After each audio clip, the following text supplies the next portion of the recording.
حضرت علی وہاں پہ شہید ہوئے، حضرت حسن کو زہر دیا گیا، آپ وہاں پہ نہ جائیں۔ لیکن خطوط آ رہے تھے، فرمایا مزید یہ کہ میں اپنے تایازاد بھائی مسلم بن عقیل کو بھیجتا ہوں۔ حضرت علی کے بڑے بھائی کا نام عقیل ہے، عقیل کے بیٹے کا نام مسلم ہے، اور مسلم بن عقیل آپ کے تایازاد بھائی ہیں۔ آپ نے ان کو بھیجا کہ آپ جا کے حالات کی خبر لیں اور مجھے بھیجیں، میں آپ کے پیغام کے بعد یہ سفر شروع کروں گا۔ اچھا حالات یہ تھے، مسلم بن عقیل جب وہاں پہ پہنچے تو وہ تو پورا کوفہ جمع تھا وہاں پہ، انہوں نے حضرت حسین کی آمد کا تذکرہ بھی کیا اور بیعت بھی کی اور سارا کچھ کیا، انہوں نے پیغام بھیج دیا حضرت مسلم بن عقیل نے فوراً۔ لیکن اس کے بعد عبید اللہ بن زیاد، اللہ کی لعنتیں ہوں اس بندے پر، یہ خبیث آدمی ہے کہ جس نے ایک کردار وہاں پہ ادا کیا ہے حضرت حسین کی شہادت پر۔ اس نے کہا بھی جو حسین کا ساتھ دے گا تو میری تلوار اس کا فیصلہ کرے گی۔ یہ سارے کوفی گھروں کو بھاگ گئے، سارے کوفی گھروں کو بھاگ گیا، تاکہ مسلم بن عقیل رحمت اللہ علیہ وہ کوفے کی گلیوں میں چل رہے تھے اور کوئی ان کو پوچھنے والا نہیں تھا، کوئی ان کو پوچھ نہیں رہا تھا۔ اب انہوں نے کیا کیا، سب سے پہلے کیا کیا، اپنے بھائی کو پیغام بھیجا حسین کو کہ آپ یہاں پہ نہ آئیں، حالات صحیح نہیں۔ انہوں نے بے وفائی کر دی ہے، دغا کر دی ہے، اور بعض روایات میں آتا ہے گرے، چوٹ لگی، خون نکلا، جس گھر کے پاس گرے ہوئے ایک بوڑھی عورت تھی اس نے گھر کے اندر کیا، اور پھر جب حال دریافت کیا تو اسی کے بیٹے کو پتا چلا کہ مسلم تو ہمارے گھر میں ہے، تو پھر ابن زیاد کو جا کے مخبری کی بار حضرت مسلم بن عقیل کو شہید کر دیا گیا۔ حضرت حسین کو رستے میں اطلاع مل گئی کہ آپ نہ آئیں۔ حضرت حسین نے ارادہ بھی کیا کہ واپس پلٹے۔ اور یہاں پہ ایک اور بات ہے، حضرت عبداللہ ابن عمر رضی اللہ عنہما، ان کو وہ مکے میں نہیں تھے جب حضرت حسین نے سفر شروع کیا نا حج کے دوران، وہ مکے میں نہیں تھے،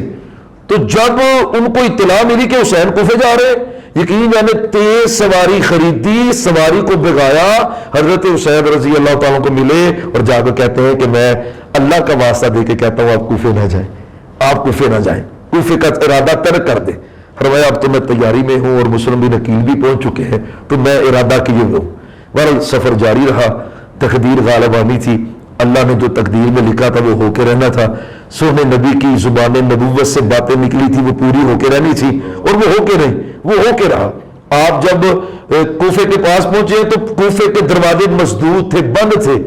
داخلی دروازے بند ہیں، اور عبید اللہ بن زیاد نے وہ دروازے بند کیے ہوئے، بندے کہنے بھی آپ کو انٹری کی اجازت نہیں ہے۔ اور آپ کبھی میپ پہ لکھیں نا کربلا کوفہ لکھیں تو کربلا کوفے کے رستے میں نہیں ہے، کربلا کا مقام تو آتا ہے جب آپ مکے سے سفر کریں نا دمشق کا پرانا روٹ، تو آپ کوفے کے رستے کو کراس کر کے تقریباً آپ 70-80 کلومیٹر آگے جاتے ہیں تو پھر یہ کربلا کا مقام آتا ہے۔ وہاں سے علوم بھی یہی ہوتا ہے کہ جب کوفے کا انہوں نے داخلہ بند کیا تو حضرت حسین رضی اللہ تعالیٰ ادھر جا رہے ہیں، لیکن ان کوفیوں کو یہ بھی ظالموں کو تھا کہ ہمارے خط ہیں وہ حضرت حسین کے پاس ہیں، وہ اگر کسی اہم بندے کے ہاتھ لگ گئے تو ہمارا نہیں کچھ بچے گا، پھر ہماری خیر نہیں ہوگی۔ حتیٰ کہ وہ ابن زیاد جب اس کو پہلا پیغام حضرت حسین کے پہنچا، فرمایا کہ اگر یہاں پہ مجھے داخلہ نہیں دے رہے تو مجھے 3 باتوں میں سے ایک بات تو کرنے دو، مجھے واپس مکے جانے دو، مجھے یزید کے پاس جانے دو، پھر مجھے اسلامی سرحد پہ جانے دو۔ اچھا ممکن تھا کہ ابن زیاد مان جاتا، شمر قریب بیٹھا ہوا تھا، وہ بے ایمان خبیث ذلیل الامہ، اللہ کی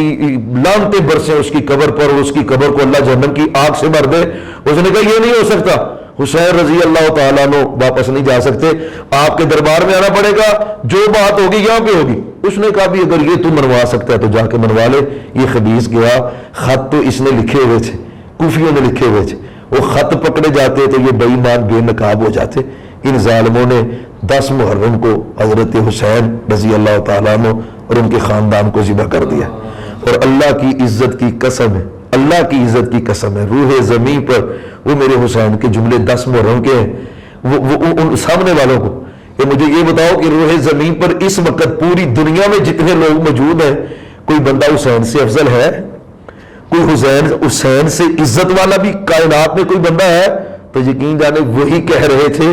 کہ حسین سے افضل دنیا میں بندہ کوئی نہیں ہے۔ ہر میں جب مان بھی رہے ہو تو پھر مجھے کیوں شہید کر رہے ہو، کس وجہ سے تم مجھے شہید کر رہے ہو؟ تو پھر ان ظالموں نے اپنا جرم چھپانے کے لیے خاندان رسول کو ذبح کر دیا۔ اور نبیوں کی تاریخ میں ایسا دردناک واقعہ کم از کم میری ہسٹری میں نہیں ہے کہ سونے نبی کی آل کوئی